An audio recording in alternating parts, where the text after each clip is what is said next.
કેશોદ શહેરમાં વૈષ્ણવ સંચાલિત હવેલીઓ આવેલી છે, જેમાં ખાસ કરીને કેશોદના સરદારનગરમાં આવેલ યમુનાજી હવેલી અને શ્રી યમુનાજી ચેરિટેબલ ટ્રસ્ટ સંચાલિત શ્રી યમનેશ ગૌશાળા આકર્ષણનું કેન્દ્ર છે।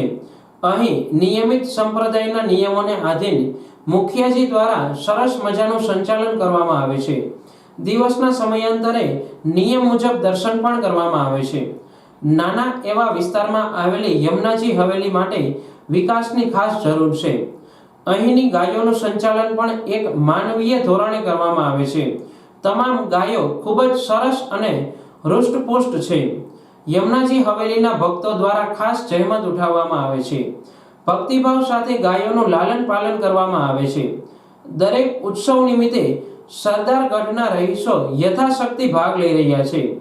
મુખિયાજીના જણાવ્યા મુજબ દરેક હિન્દુ ગાયને માતા સમજતા હોય તો પોતાના ઘરે અથવા હવેલીઓમાં કે ગૌશાળાઓમાં એક ગાય રાખવી જોઈએ, જેથી કરીને પોતાની ગાયનું પૂજન ભક્તિભાવથી થઈ શકે અને પોતાની ગાય છે એવી ભાવનાથી ગાયનું ભરણ પોષણ કરવાથી પુણ્યનું ભાથું મળે છે।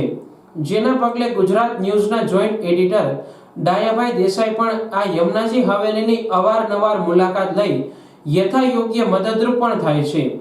આજે કેશોદની તમામ હવેલીનો વિકાસ થઈ રહ્યો છે, ત્યારે નાના એવા સરદારનગરની યમુનાજી હવેલીના વિકાસ માટે અને ગાય માતાની ભક્તિ માટે વૈષ્ણવોએ આગળ આવી પોતાના સંપ્રદાયના નીતિ નિયમો મુજબ તથા યથાયોગ્ય સહકાર આપવો જોઈએ તેવું લાગે છે। સરસ મજાની અને ઉમદા યમુનાજી હવેલીને તેમના ભક્તો દ્વારા સુવ્યવસ્થિત નિયમો મુજબ દેખભાળ કરવામાં આવે છે અને શ્રી યમુનેશ ગૌશાળાની ગાય માતાઓની પણ ખૂબ જ સારી રીતે સાર સંભાળ રાખવામાં આવે છે। વૈષ્ણવોએ એક વખત આ પવિત્ર સ્થળની મુલાકાત લઈ ધન્યતા અનુભવવાની તક ઝડપી લેવી જોઈએ।